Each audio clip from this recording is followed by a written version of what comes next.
Para aquí, ya está. Bien. Buenas tardes, bienvenidos al nuevo programa del año 2023 del programa de humanización de oncología, que tiene el objetivo de apoyar y suavizar y facilitar llevar ese proceso a los pacientes oncológicos de una manera más suave. Este año estudiamos con minuciosidad los temas a abordar. Por eso empezamos con los cuidados de la boca. Bienvenida, Vanessa, por Muchas gracias. estar con nosotros y facilitarnos esas claves de prevención en el órgano tan importante que es la cavidad bucal y el cuidado de la boca y todas sus glándulas anejas. Te doy el paso. Muchísimas gracias y adelante. Bueno, pues buenas tardes a todos. Gracias a ti, Gloria, por contar conmigo en este proyecto tan bonito que tenéis en humanización de oncología. Como hablamos antes, pues al final la educación y la información pues es la herramienta más importante que tenemos en todos los campos de la salud y de la vida. Al final, pues tenemos que tener esas herramientas pues para tener una mejor calidad de vida, y con esta charla pues yo pretendo ayudaros. Al final, el tratamiento oncológico, pues con todos sus beneficios, yo lo veo como una carrera de obstáculos, y las complicaciones que puedan surgir a nivel oral pues van a ser uno de ellos. Y mi función esta tarde pues va a ser tratar de que ayudaros a superar uno de esos obstáculos o intentar evitarlos, ¿no?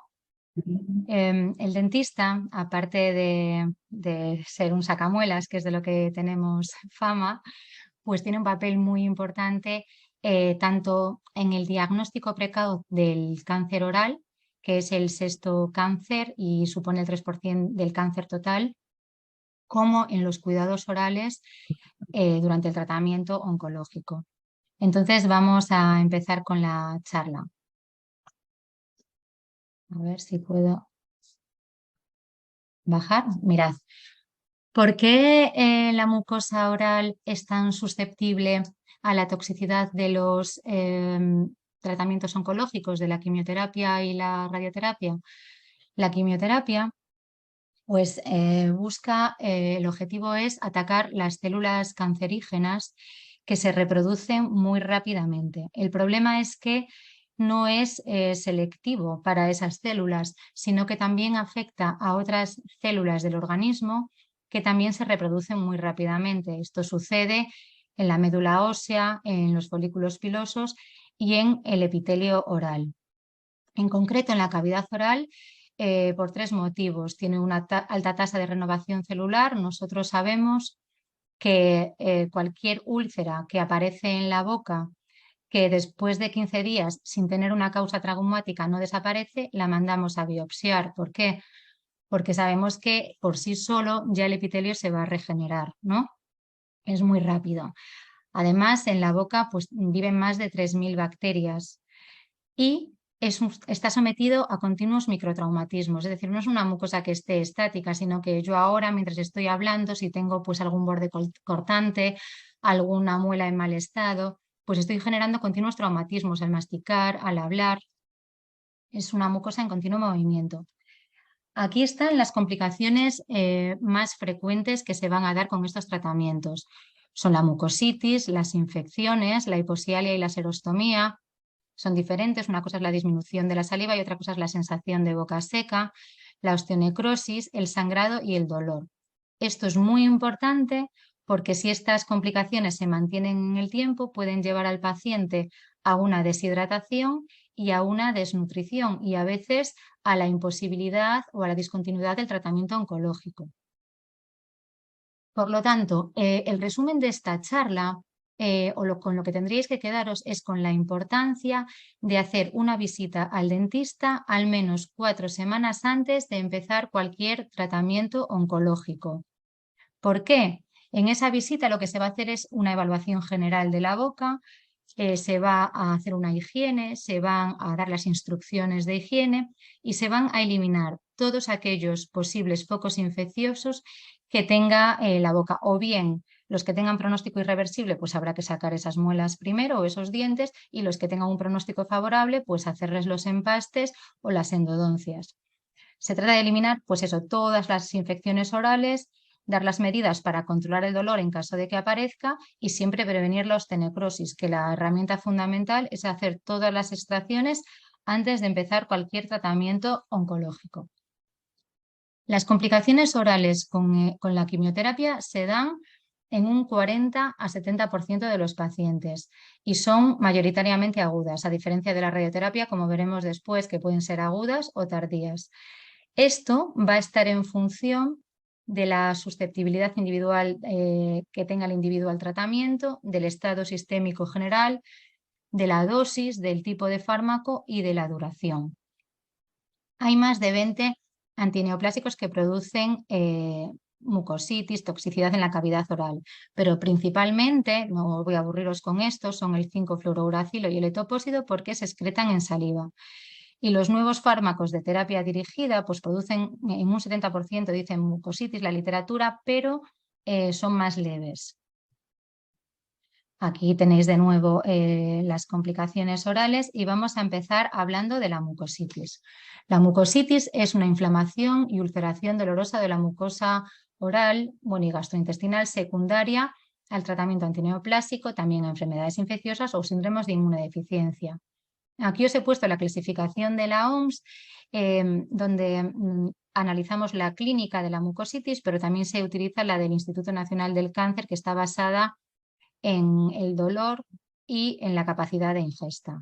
Nosotros nos vamos a centrar en la mucositis 1 y 2, que son las que vamos a poder tratar de forma ambulatoria. La 3 y la 4, donde ya el paciente solamente puede ingerir líquidos o alimentación vía parenteral, pues ya van a estar fuera de nuestro campo. Aquí tenéis las imágenes de estos tipos de mucositis. Ya solamente verlas pues da dolor. Afecta fundamentalmente a la mucosa no queratinizada. En la boca tenemos dos tipos de epitelio, el queratinizado, que es el que veis, las encías rosas, que ese es un epitelio fuerte, pero también, luego está la mucosa no queratinizada, que esa está en la lengua, en el paladar blando, en las mucosas yugales, como veis ahí, que son las que estamos utilizando continuamente yo ahora cuando estoy hablando, ¿no? Y es lo que más podemos traumatizar. Si comparamos la quimioterapia con la radioterapia, pues es un poco lo que os decía antes, la quimioterapia da complicaciones más agudas, inmediatas, que aparecen a los pocos días y suelen desaparecer en 2-3 semanas, y la radioterapia puede tener complicaciones tardías que aparecen a las 2 semanas y pueden durar meses, incluso años. Como os dije, pues afecta fundamentalmente a la mucosa no queratinizada, y aquí cuando hablamos de radioterapia, pues hablamos siempre en el cáncer de cabeza y cuello, ¿vale? Que va a ser la zona que va a estar afectada en este momento. Entonces ahí se va a dar la mucositis en un 100%, ¿vale? Los factores de riesgo, pues principalmente a nivel de la boca, es que exista patología previa dental. Es decir, cualquier caries, enfermedad periodontal, bordes cortantes, prótesis que estén mal ajustadas, ortodoncias, pues todo eso van a ser posibles factores de riesgo para que aparezca esta mucositis. Y luego, pues todo lo que hemos dicho antes, ¿no? ¿Cómo la vamos a tratar? Las principales recomendaciones. Pues empezamos con la tipo 1, que es cuando la mucosa está roja, hay eritema y hay dolor leve, o no hay dolor, sino que hay a lo mejor una sensación de disconfort. Tampoco llega a ser un dolor. Lo que queremos hacer es, pues eso, evitar irritaciones y agresiones. Mi recomendación siempre es utilizar un cepillo ultra suave. Hay muchas marcas, pero a mí me gustan, por ejemplo, este que os he puesto aquí de Curaprox. Y luego es muy importante utilizar una pasta dental sin irritantes. ¿A qué le llamamos irritantes? Pues a un componente que tiene la pasta dental, que es el laurilsulfato sódico, que es el encargado de que nosotros nos dé la sensación de limpieza, de hacer la espuma en el jabón, ¿vale? Pues eso al final es muy irritante para la mucosa. Entonces necesitamos pastas dentales que estén en la línea de las pastas para serostomía, como el Seroláser, el Seros de Dentite, y por supuesto una correcta técnica de cepillado. No, la boca no es una sartén que haya que frotar de forma horizontal o de forma vertical, porque nos vamos a llevar la encía y nos vamos a hacer daño. Os voy a poner a continuación un vídeo que es cortito, que nos sirve a todos los pacientes, tanto a los pacientes oncológicos como a los que no son oncológicos, ¿no? Al final es repasar un poquito cómo sería la técnica correcta de cepillado, es 1 minuto y medio. Os lo voy a poner.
Bueno, y luego nos faltan las caras oclusales. He cortado el vídeo por si acaso si vais a dormir.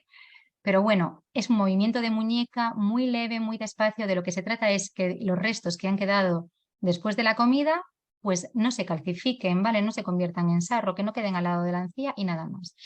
Os he puesto aquí una imagen de un hisopo con esponja tachado, porque esto sí que yo no lo recomiendo, lo he visto en algún artículo, pero al final no limpia y sí que puede dañar la mucosa. Y luego, si ya estamos en un estado un poco más avanzado, que nos moleste incluso cepillarnos, pues mi recomendación es utilizar los mismos métodos que recomendamos en los bebés, como puede ser el dedal de silicona, que lo hay, por ejemplo, de la marca Acofar, que tiene unas cerdas muy, muy débiles, lo podemos incluso mojar en suero y nada más, y con eso higienizarnos la boca, o las toallitas de xilitol de la marca Miradent, que son las que recomendamos a las mamás lactantes o que dan biberón, para que cuando el bebé se queda dormido con el biberón o en el pecho, pues les higienicen la boca y arrastren los restos de leche que puedan quedar a nivel de la encía. Y además, como veremos después, que hablaré un poquito del xilitol, pues es un gran aliado anticaries. Como enjuague básico, lo que queremos es cambiar un poco el pH de la boca, que no sea ácido, ¿no? Y eso lo vamos a conseguir con un enjuague casero, con medio litro de agua, media cucharada de bicarbonato y media cucharada de sal. Mantener la boca hidratada y tener saliva va a ser fundamental, porque la saliva tiene muchísimos componentes protectores y para eso nos podemos ayudar de chicles de xilitol o caramelos de xilitol. Podemos utilizar protectores de la mucosa como el Alocler o el Gelclair. Yo he visto pues algún artículo donde analizan el Gelclair comparado con otros protectores y es uno de los más eficaces. Y luego los bálsamos labiales. Recomendamos los de lanolina, no vaselina. La vaselina es muy buena cuando el labio ya está hidratado, pues lo que tiene es un efecto oclusor, o sea, mantiene la hidratación de ese labio, pero cuando en el labio ya se han formado grietas o heridas, la lanolina va a ser mucho más efectiva. Es lo mismo que recomiendan las matronas, pues cuando se forman las grietas en el pezón, ¿vale? Entonces es más efectivo para eso que la vaselina. También he visto unos estudios que se realizaron entre el 2014 y el 2019 donde analizan la efectividad de la glutamina oral como aminoácido, la miel, que tiene propiedades, como sabemos, antiinflamatorias, antimicrobianas, desbrida, ayuda a la cicatrización, y la benzidamina. Y los tres compuestos, tanto los naturales como la benzidamina, han sido los más eficaces para aliviar los síntomas de la mucositis y favorecer la calidad de vida. Pues aquí os pone la glutamina como suplemento oral, 10-30 miligramos día, la miel, 20 mililitros, 15 minutos antes, 15 minutos después de la radioterapia y a las 6 horas. Y luego aquí está pues el fármaco que es la benzidamina, que es un antiinflamatorio con acción analgésica y que lo hay en varios preparados, ¿vale? Pastillas para chupar, pulverizador o suspensión.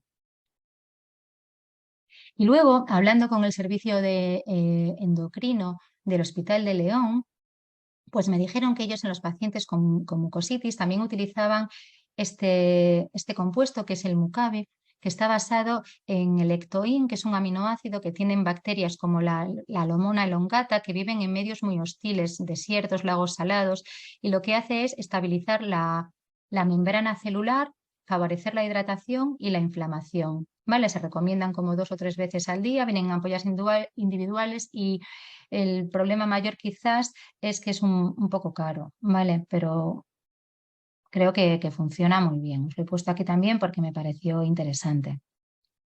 Cuando ya la mucositis avanza un poquito más, estamos en un grado 2 y ya aparecen úlceras y un poquito más de dolor, pues tenemos que, nuestro objetivo es disminuir el dolor y favorecer la posibilidad de comer. Y sobre todo, evitar la sobreinfección de esas úlceras.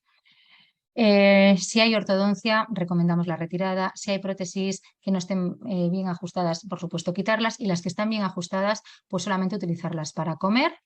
El vaso de la prótesis y la prótesis tiene que estar desinfectado. Si es una prótesis de resina, recomendamos un vaso de agua y un par de gotas de lejía. Y si es prótesis metálica, en un colutorio de clorexidina. Aquí, pues como ya va a haber dolor, va a haber la posibilidad de sobreinfección por cándida, pues siempre nuestra recomendación va a ser fórmulas magistrales que lleven un anestésico y en el caso de la primera, pues también algo para prevenir la nistatina para combatir la candidiasis. Y luego ya a nivel hospitalario, pues la crioterapia ha demostrado muchos beneficios cuando los pacientes están tratados con 5-fluorouracilo, porque como se excreta en saliva, como bien os dije, pues el masticar hielo desde 5 minutos antes hace un efecto vasoconstrictor e impide que llegue pues, el flujo sanguíneo a la boca y el medicamento. La terapia láser de baja intensidad y la palifermina, pero que en España no se utiliza por el alto coste riesgo-beneficio, ¿vale?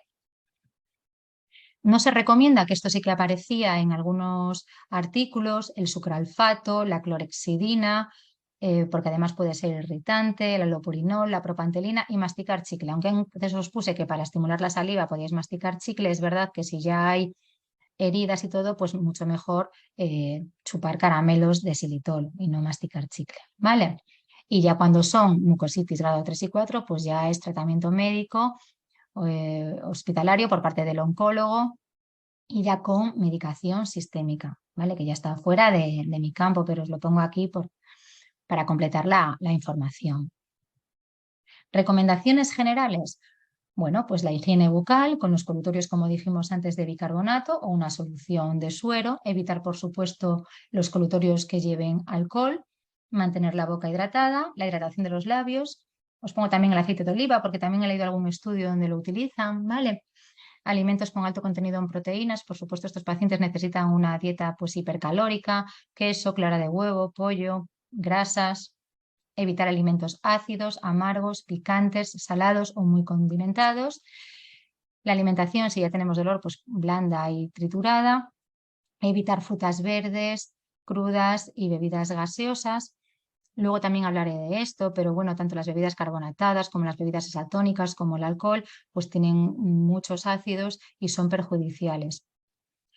Y la suplementación nutricional con glutamina, como os puse antes, pero que también está en la dieta, en los lácteos, en las espinacas, los guisantes, alubias, soja, frutos secos, plátanos y huevos.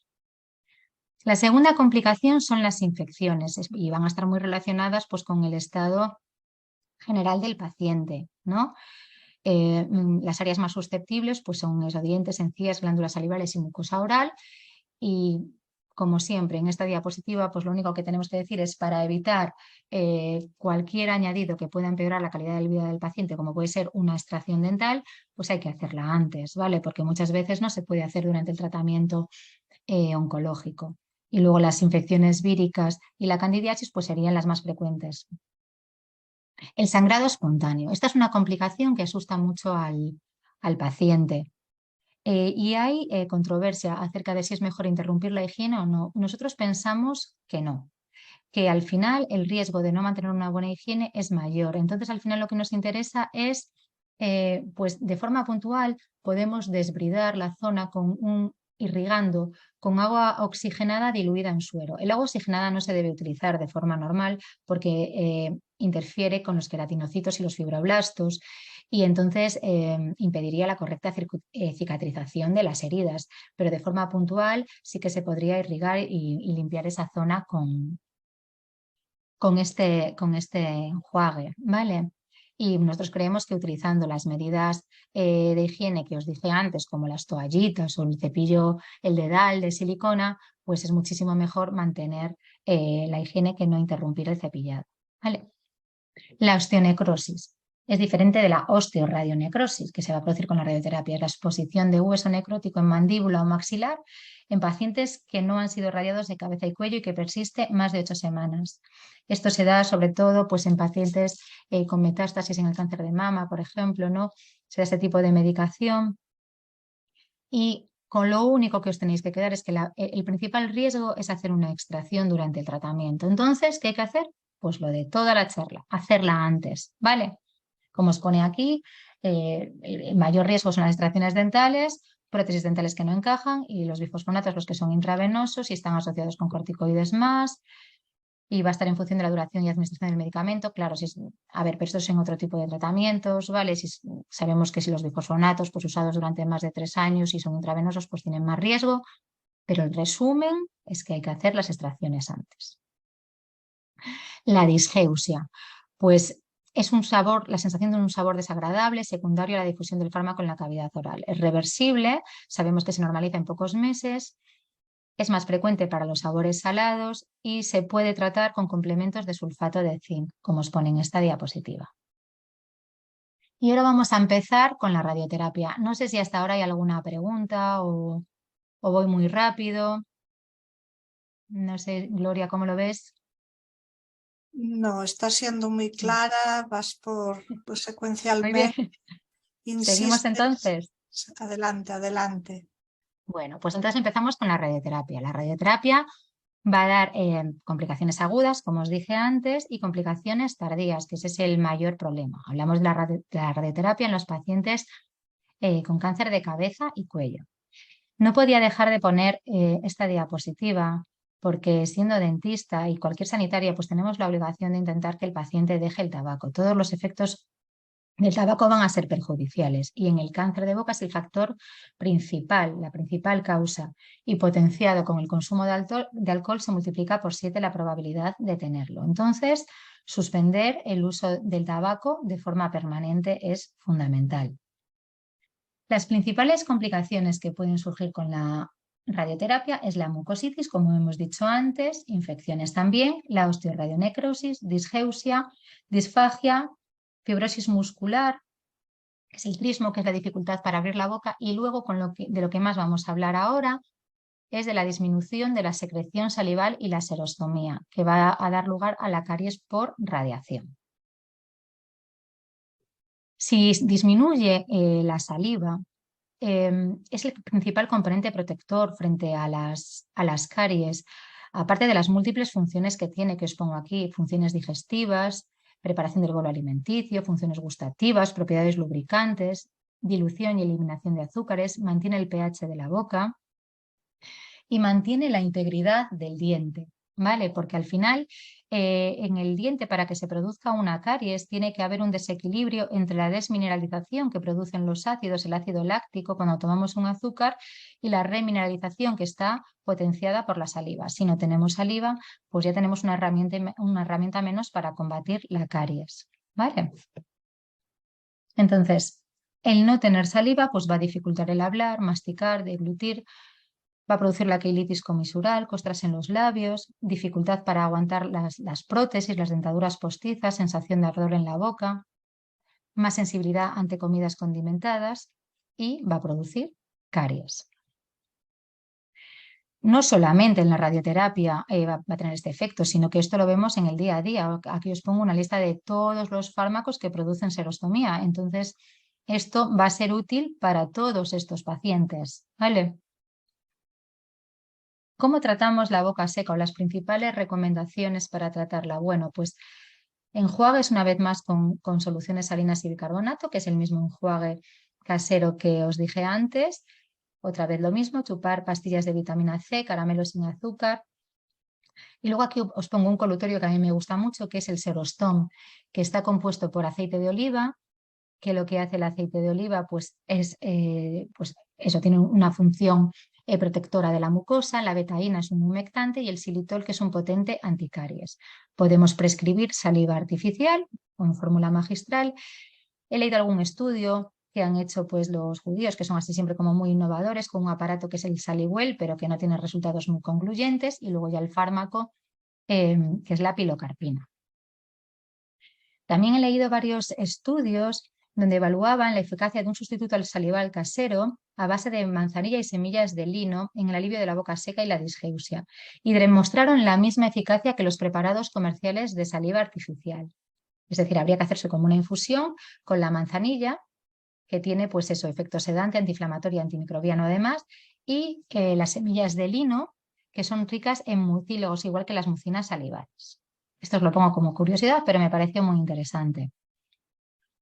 Y luego vamos a las caries por radiación.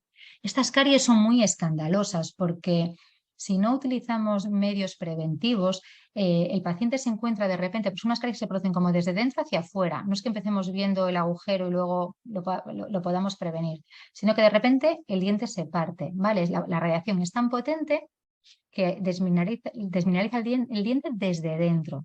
Entonces, bueno, tenemos que tomar una serie de medidas preventivas para minimizar este riesgo. La principal medida pues, va a estar en la dieta, o sea, tenemos que evitar todos los alimentos cariogénicos. Os hablaba de las bebidas carbonatadas, como la Coca-Cola. Bueno, todo eso, aparte de contener ácidos, contiene muchísimos azúcares. Las bebidas isotónicas que utilizan los deportistas, pues llevan ácido maleico, ascórbico, tartárico, con lo cual acidifican muchísimo el medio y favorecen las caries. Y el alcohol también contiene ácidos. Entonces, todo eso hay que evitarlo. Luego, intentar no comer entre horas, ¿no? Es una cosa que es útil para todos los pacientes, para los niños, que lo decimos mucho, es cuando comemos azúcar, hay que intentar que ese ataque ácido, como yo os decía, tiene que haber un equilibrio entre desmineralización y remineralización. Si nosotros hacemos un solo ataque ácido, es decir, nos comemos en un cumple, los niños, todas las chuches juntas, va a ser un ataque ácido. Pero si comemos ahora una chuche, dentro de 15 minutos un chocolate, dentro de 10 minutos nos tomamos un zumo de estos que vienen ya en brick, pues son muchos ataques ácidos y la boca no es capaz, la saliva no es capaz de combatir tantos ataques ácidos seguidos. Entonces, intentar no comer entre horas ningún alimento cariogénico, que además no solamente son las chuches, ni mucho menos, o sea, tenéis que pensar que el pan Bimbo, la pechuga de pavo, el jamón york, cualquier alimento procesado llevan muchísimos azúcares. Entonces, todo eso intentar evitarlo, pues comernos una manzana. Y los pacientes con esta patología pues todavía tienen menos herramientas para combatir estos ataques ácidos. Entonces, pues la prevención es fundamental. Sabemos que hay alimentos protectores como los lácteos, avellanas, ajo, brécol, coliflor y luego buscar sustitutos al azúcar, como puede ser el xilitol. El xilitol está aprobado por la FDA desde 1963 y es un edulcorante calórico. Esto es muy importante porque hemos dicho que necesitamos una dieta hipercalórica. Y además, la diferencia fundamental radica en que el xilitol tiene 5 carbonos en lugar de 6, como tiene la sacarosa. Y es el sexto carbono de la sacarosa el que utilizan las bacterias para conseguir formar ácido láctico y empezar la desmineralización de los dientes. Con lo cual, con el xilitol, pues no lo van a conseguir. Otras propiedades son que aumenta la producción salival, aumenta la calidad de la saliva, pues la capacidad buffer, aumenta su capacidad buffer, aumenta el pH e inhibe la formación de placa bacteriana porque inhibe la producción de glucanos, que para que me entendáis son los pegamentos que tienen las bacterias para pegarse al diente. Aquí os pongo ejemplos de pasta que contienen xilitol. Para que un producto con xilitol sea efectivo tiene que llevar xilitol el 10%. Estas pastas dentales, por ejemplo, estas dos que os he puesto aquí, además llevan 2.500 partes por millón de flúor, con lo cual son muy efectivas. Podemos tener xilitol en spray enjuagues que llevan xilitol. Luego hay unos comprimidos que serían útiles en este tipo de pacientes que se llaman Silimelch, que se colocan en el fondo de vestíbulo, en el último molar, y nos dice que ayudan pues, a estimular la saliva durante 6 horas. Y este es el consumo medio de xilitol que tendríamos que tener el día para prevenir la caries, ¿vale? Y aquí os pone que, claro, no se debe utilizar en pacientes con problemas gastrointestinales porque provoca flatulencias, gases y diarrea, pero a ver, tendría que ser como un consumo superior al 35 gramos día, ¿vale? Y luego, aparte de la técnica de cepillado que os he dicho antes, pues en función de las características individuales de cada paciente se van a necesitar medios adicionales, como puede ser el irrigador bucal, que es fundamental en pacientes que sean periodontales, o sea, que tengan piorrea, que lleven implantes, que lleven prótesis fija, pues es fundamental tener un irrigador. Los cepillos interproximales os los pongo aquí, estos de aquí, pero a mí no me gustan siempre y cuando no quepan. Es decir, si nosotros forzamos con el cepillo interproximal por no utilizar la seda dental, que sería lo que más me gusta a mí, podemos hacer que desaparezca la papila de la encía. Entonces, estos cepillos solamente están indicados en pacientes que tengan muchos huecos. Pues ahí sí. Luego tenéis aquí el colibrí, que también puede ser útil, pero bueno, es como ya un poco más específico. ¿Por qué es importante la visita al dentista? Pues ahí haremos un control radiográfico, como os dije, como resumen, buscaremos los focos infecciosos y se harán las extracciones dentales de los dientes con pronóstico irreversible 15 a 21 días antes. ¿Y qué haremos? Tomaremos los registros para hacer unas cubetas individuales donde nosotros vamos a poner los agentes remineralizantes individualizados para cada paciente durante el tratamiento oncológico, la radioterapia. ¿Vale?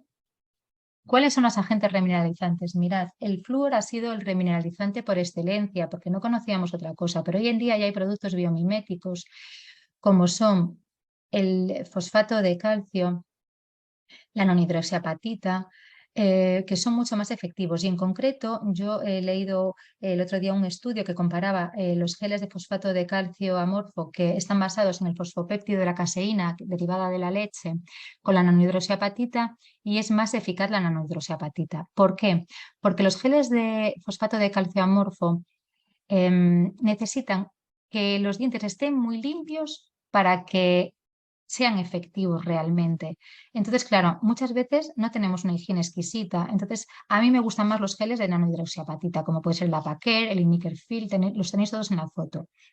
Los geles de flúor son útiles, pero a mí me gustan más estos geles porque lo que hacen es imitar la estructura del diente y ayudar a la formación, a unir esos iones calcio y fosfato que le van a faltar al diente para remineralizarse. Y luego ya, pues geles con Novamin, como el Sensodyne Repair Protect, es más comercial y también es útil, pero no tanto como los anteriores. Recomendamos ponerlos durante 5 minutos al día, ¿vale? A ver, lo ideal es que no comer ni beber 30 minutos después de cada aplicación, ¿vale? Durante la radiación, durante la radioterapia, pues no se deben hacer tratamientos invasivos, por supuesto, no hacer extracciones dentales, higiene oral exhaustiva, agua templada, pues los enjuagues con bicarbonato, como os dije, las aplicaciones de los geles de flúor o nanohidroxiapatita o lo que os recomiende el dentista y evitar aparatos removibles y ortodoncia, ¿vale? No usar adhesivos, desde luego. Y después de la radiación, nuestra recomendación es hacer revisiones cada 8 semanas durante los 6 primeros meses, aunque por supuesto van a ser siempre individualizados a cada paciente. No realizar extracciones dentales durante el primer año y si fuese imprescindible, pues con cobertura antibiótica. Aplicar los geles siempre durante el primer año deberían seguirse aplicando. En pacientes con alto riesgo pondríamos la nanohidroxiapatita a mayores antes de dormir, tratar la mucositis si aparece, tratar las alteraciones del gusto si aparecen y tratar la serostomía. La osteoradionecrosis. Bueno, pues esto es todavía más complicado que la osteonecrosis. Os lo pongo aquí, pero ya es para hacer un tratamiento a nivel hospitalario y os pongo un ejemplo del tratamiento que se está probando en cirugía maxilofacial, que es el protocolo Pentoclo, que es pues eso, pues antibióticos, amoxicilina clavulánico, ciprofloxacino, fluconazol, prednisona, toda esa combinación más todo esto. Os lo pongo a modo de curiosidad, pero es algo muy difícil de tratar y a veces acaba con una resección de la mandíbula. Por lo tanto, ¿cómo se previene? haciendo las extracciones dentales antes de empezar el tratamiento. Aquí está el trismo, que es otra complicación que puede surgir con la radioterapia, que es pues los músculos se van como contrayendo y nos impiden abrir la correcta apertura. Por repeticiones de apertura bucal durante 20 veces, 3 veces al día, abrir contrapresión puede ayudar, y luego pues siempre tener en cuenta que los fisios van a ser mucho más útiles si aparece esta complicación. ¿Vale? Y ya para acabar, que es muy parecido a todo lo anterior, pero no nos podemos olvidar del paciente pediátrico, ¿vale? El tratamiento tiene que ser igualmente multidisciplinar, estar siempre en contacto con el oncólogo, con el pediatra, identificar antes del tratamiento los posibles focos de infección, y sí que en el caso de los niños no nos la jugamos, porque los dientes temporales tienen siempre peor pronóstico y entonces hay que extraer todos los dientes con pronóstico dudoso, ¿vale? La dieta, pues lo que os dije antes, la misma dieta que antes, evitar pues todo lo que tenga sacarosa, el xilitol, técnicas de higiene correcta, los mismos cuidados, ¿vale? Exactamente igual. Y aquí es un resumen durante la terapia, pues también solamente tratar procesos agudos, y aquí tenemos una herramienta, es decir, si surge un proceso agudo, una caries que no se ha visto, tenemos un componente que es el fluordiamino de plata, que siempre y cuando la caries no llegue a la pulpa, detiene la caries. Pone el diente negro, eso hay que avisar solo a los padres, pero es una cosa, un producto que es fundamental en la prevención, ¿vale? Si no podemos hacer una extracción durante el tratamiento oncológico, ¿vale? Pues evitar los aparatos de ortodoncia, por supuesto, hay que quitarlos, y utilizar pues, pastas de nanohidroxiapatita. Y en niños no se recomiendan los irrigadores, ¿vale? Si hay que utilizar analgésicos, pues recomendamos analgésicos que no lleven sacarosa, como puede ser el Junifen o el Apiretal, ¿vale? Siempre buscar los que no contengan azúcares. Los enjuagues, los mismos que los mayores, los protectores de la mucosa, igual, el gel Flair, las mismas pastas dentífricas y los mismos tratamientos. Y no se recomienda el uso de clorexidina. Y para tratar la serostomía, lo mismo.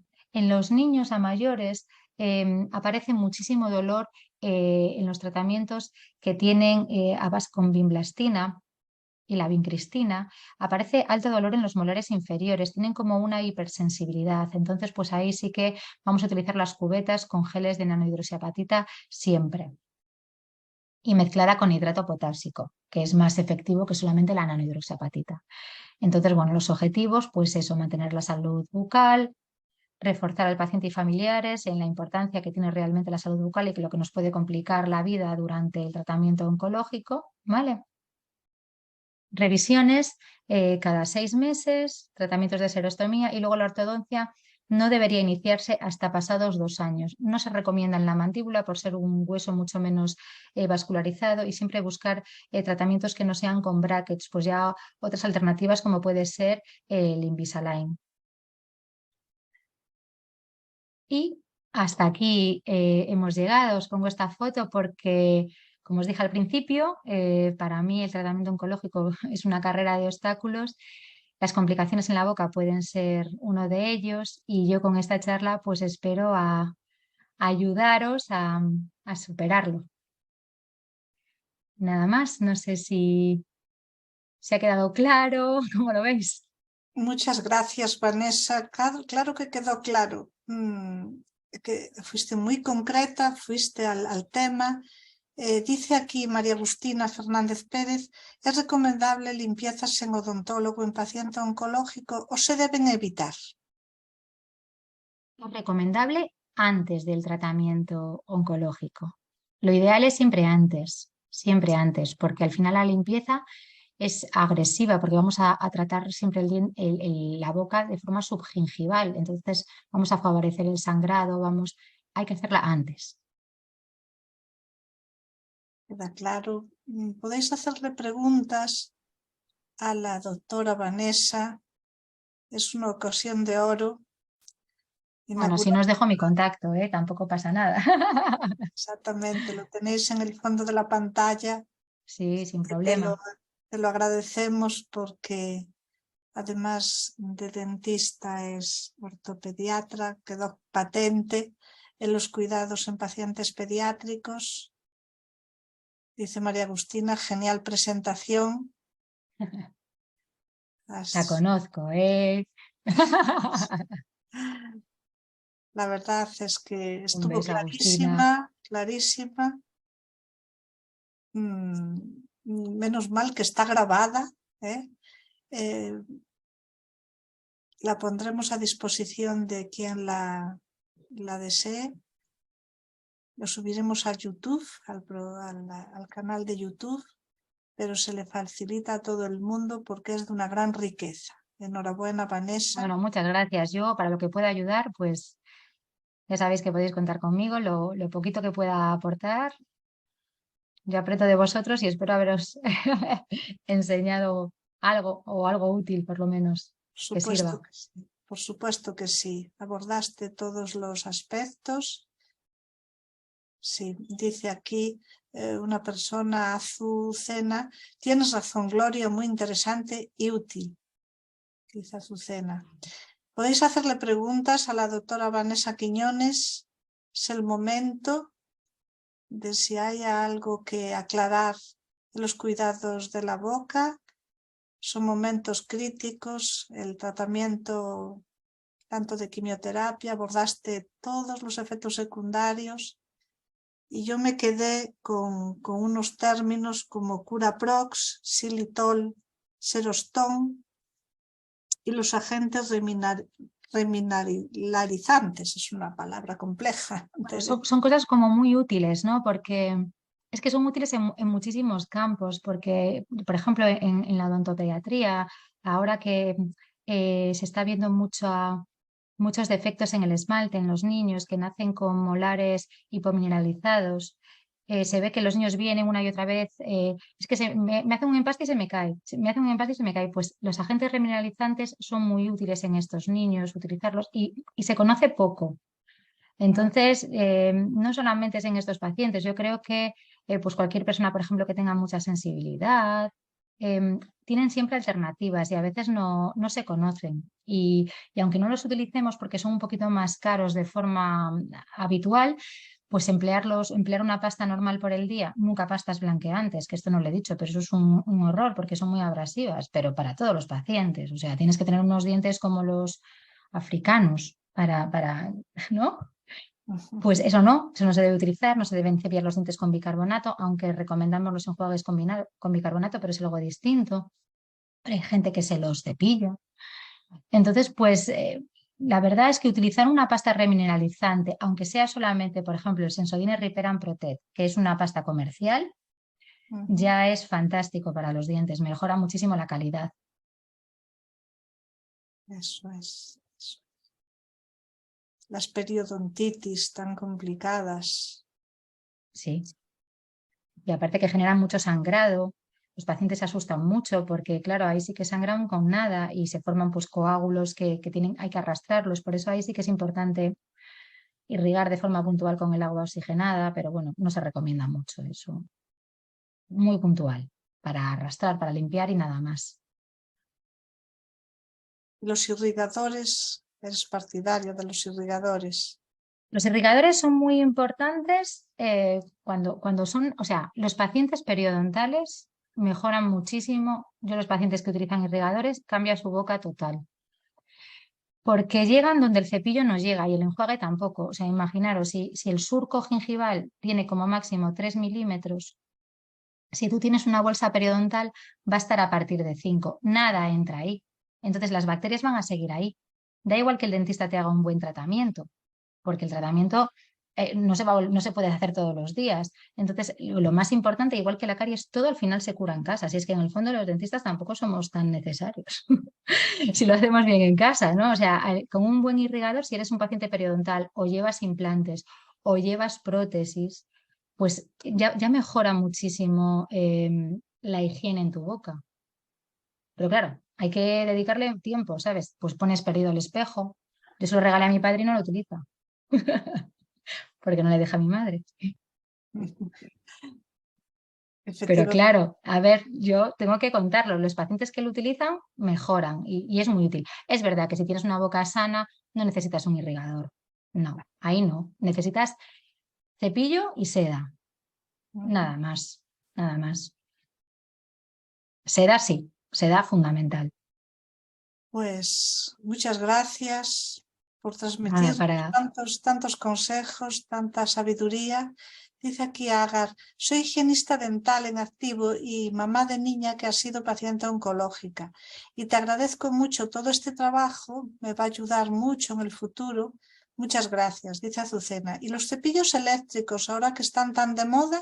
Pregunta de Azucena. Bueno, pues mirad, los cepillos eléctricos surgieron para pacientes con discapacidad, es decir, para pacientes que no tienen la destreza manual.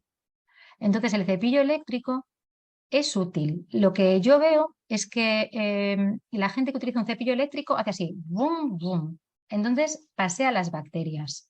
El cepillo eléctrico hay que utilizarlo pues, con una pasta no abrasiva, por ejemplo, como el Sensodyne Repair, o sea, una pasta de baja abrasividad, y 2-3 segundos en cada superficie del diente. Y si un paciente pues tiene recesiones gingivales, yo no utilizaría un cepillo eléctrico porque van a ser más agresivos. O sea, al final la técnica con cepillo eléctrico es buena, pero hay que saber utilizarlo porque, por ejemplo, los niños a veces es bueno porque se motivan. Entonces dicen, ostras, un cepillo eléctrico, genial, me voy a lavar los dientes, ¿no? Pero no se paran. El cepillo eléctrico ocupa una superficie dental, no es como un cepillo manual que ocupa 3 dientes, pues acabas antes al final con el cepillo manual. Entonces, bajo mi punto de vista, que me imagino que los de Oral-B que vendan cepillos pues van a contar otra cosa, a mí me gusta más el cepillo manual. Claro, con una técnica bien hecha. Y el eléctrico, pues sí, pero si tienes muchas recesiones o la gente que utiliza ya cepillo eléctrico, eso, y pasta blanqueante, pues eso es una desgracia. ¿Cuántas, Me gusta. cuántas cosas estamos aprendiendo? Dice Azucena, genial, con dos admiraciones. Gracias. Bien. ¿Otra pregunta para la doctora?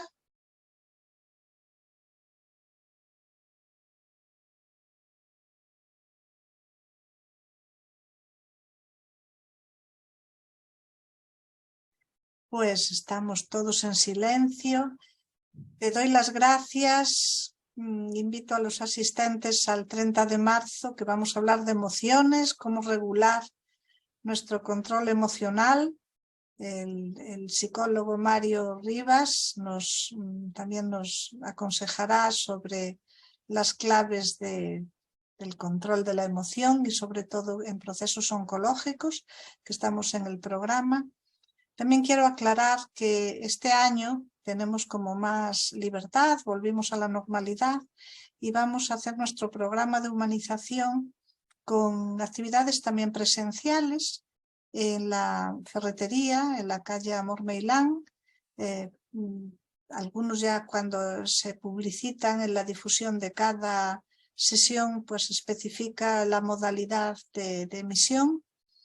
Y también tendremos actividades en exclusiva para la nutrición. En la ferretería también. Dice Laura Ferreira, que es nuestra coordinadora de humanización del servicio de oncología, Ferreira Freire. Has estado genial, muchas gracias, dice Laura. Gracias a vosotros por invitarme.